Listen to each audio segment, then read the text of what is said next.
আপনি কি কখনো ভেবেছেন কেন কোনো শেয়ারের দাম একটি নির্দিষ্ট জায়গায় এসে বারবার আটকে যায়? কেন একটি নির্দিষ্ট লেভেলে আসার পরই দাম হুড়মুড় করে নিচে পড়ে যায়, আবার আরেকটা লেভেল থেকে রকেটের মতো উঠতে শুরু করে?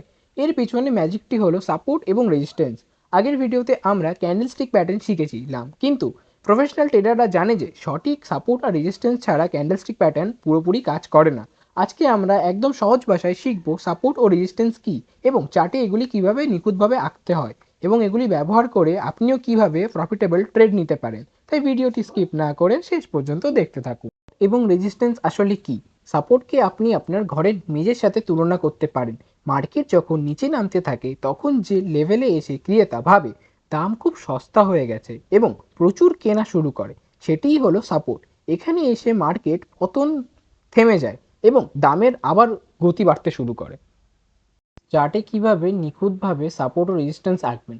শুরুতেই অনেকে যে ভুল করে তা হলো তারা চার্টে শুধু একটি সরু লাইন টেনে দেয়, কিন্তু মনে রাখবেন সাপোর্ট ও রেজিস্ট্যান্স কোনো নির্দিষ্ট লাইন নয়, এটি একটি জোন বা এলাকা। আঁকার সঠিক নিয়ম: টাইম ফ্রেম ম্যাটার করে। প্রথমে চার্টে একটু বড় টাইম ফ্রেমে নিয়ে যান, যেমন 1 ডে, 4 আওয়ার, 1 আওয়ার। এতে বড় টাইম ফ্রেমে পিকচারগুলি বোঝাতে আপনাকে সুবিধা হবে। দ্বিতীয় পয়েন্ট হচ্ছে সুইং পয়েন্ট। চার্টে এমন জায়গাগুলি খুঁজুন যেখানে মার্কেট আগে এক থেকে অত্যন্ত 2 থেকে 3 বার রিজেকশন নিয়ে গেছে। 3 নম্বর পয়েন্ট, জোন তৈরি। চার্টে রেক্ট্যাঙ্গেল টুল ব্যবহার করে ওই জায়গাগুলো একটি জোন তৈরি করুন, যাতে ক্যান্ডেলগুলো বডি ও শ্যাডো দুটোই আপনি কভার করতে পারেন। এবার আমি আপনাদেরকে চার্টে নিজে তৈরি করে দেখাই ব্যাপারগুলি কেমন। প্রথমত আপনি যখন আপনার 1 ডে টাইম ফ্রেমে আপনি যাবেন, গিয়ে চার্টটাকে দেখবেন কি এখানে আপনি কি বুঝতে পারছেন। সাপোর্ট ও রেজিস্ট্যান্স কি করে চিনবেন? সব থেকে ইজি আপনার কনফার্মেশন হচ্ছে, ধরুন এই যে রেড কালারের যে বডিটা, এই বডিটা যে হাইটা আর লোটা রয়েছে, এর মধ্যে যে ক্যান্ডেলগুলো তৈরি হয়েছে, আপনি মনে করুন এখানে কোনো ক্যান্ডেল তৈরি হয়নি। আপনি কি করছেন, এর হাইতে আপনি রেজিস্ট্যান্স মার্ক করছেন, একটা লাইন ড্র করছেন, সরু লাইন, যেটাকে আমি রেজিস্ট্যান্স নাম দিয়েছি।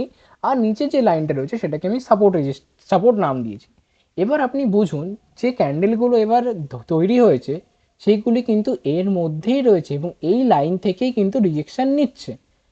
এবার আমরা আরও যদি আপনাদের ক্লিয়ার করতে হয়, তাহলে আপনি 4 আওয়ার টাইম ফ্রেমে আসুন। দেখুন এখান থেকে যে লাইনটা আমি আপনাদেরকে ড্র করে বোঝানোর চেষ্টা করেছি, সেইখানে কি হচ্ছে কি দেখুন, মার্কেট এখান থেকে গেছে, এই জোনেই রয়েছে আবার এখানে। এবার আমি যদি ট্রেড নিতাম, তাহলে আমি বুঝতে পারতাম কি সাপোর্ট আর রেজিস্ট্যান্স কোনটা। এক্স্যাক্টলি সাপোর্ট আর রেজিস্ট্যান্স এটাই। এবার এটা যদি আপনি বুঝতে এখানেও না পারেন, তাহলে আপনি দেখতে পাচ্ছেন এই দেখুন, এই যে রেক্ট্যাঙ্গেল টুলটা দিয়ে আমি ড্র করেছি, এটা ড্র করার এখানে একটা রিজনটা দেখুন। একবার, দুবার, তিনবার, চারবার, চারবার, এবং এই লাইনটাও হালকা টাচ করেছে 5 বার। 5 বার একই জায়গা থেকে যখনই ক্যান্ডেল টাচ করেছে, কিন্তু ওখান থেকে কিন্তু মার্কেট রিজেকশন নিচ্ছে। তার মানে কি, ওটাকে আমরা রেজিস্ট্যান্স জোন হিসাবে কনসিডার করব। আর এবার যদি আপনি নিচের দিকে তাকান, তাহলে আপনি দেখতে পাচ্ছেন এখান থেকেও একবার, দুবার, তিনবার, যতবারই এসছে মার্কেট কিন্তু ওখানে সাস্টেন করতে পারিনি, মার্কেটকে তুলে দেওয়া হয়েছে ওখান থেকে। তাহলে এটা কি, এটাকে আমরা স্ট্রং সাপোর্ট জোন হিসাবে কনসিডার করব। এবার আমি যদি 1 ডে টাইম ফ্রেমে থেকে 4 আওয়ার টাইম ফ্রেম থেকে 1 আওয়ার টাইম ফ্রেমে যাই, তাহলে আপনারা এখন বুঝতে পারবেন দেখুন জিনিসটা কেমন। প্রথমত আপনাদের চার্টটাকে বুঝতে হবে যে কিভাবে জিনিসটা হচ্ছে।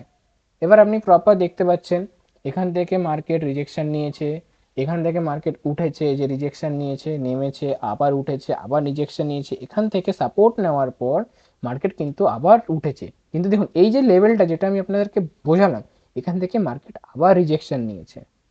আউট এবং রোল রিভার্সাল। মার্কেট কিন্তু সবসময় সাপোর্ট আর রেজিস্ট্যান্সের মধ্যে আটকে থাকে না। কোনো কোনো সময় ক্রিয়েতা এত শক্তিশালী হয়ে যায় যে তারা রেজিস্ট্যান্স বা ছাদ ভেঙে মার্কেটকে উপরে নিয়ে যায়, একে ব্রেকআউট বলে। আর এখানে সবচেয়ে মজার জিনিসটি হলো রোল রিভার্সাল।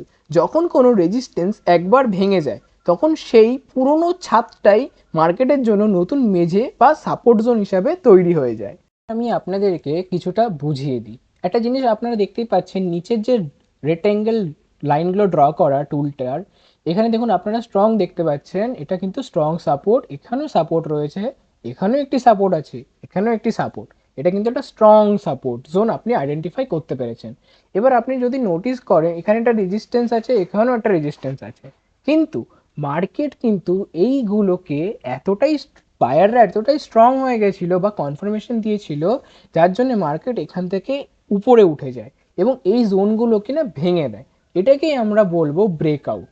ব্রেকআউট বলার পর মার্কেট আপনারা এখন দেখতেই পাচ্ছেন, মার্কেট এখন কিন্তু আপ ট্রেন্ডে চলছে। তো এটাই আপনাদেরকে বোঝানোর চেষ্টা করা হচ্ছে। আপনারা বলতে পারেন তাহলে আমরা কিভাবে ট্রেড করব। এখানে আমাদের আগের ভিডিওতে ক্যান্ডেল স্টিক প্যাটার্নগুলি কাজে আসবে।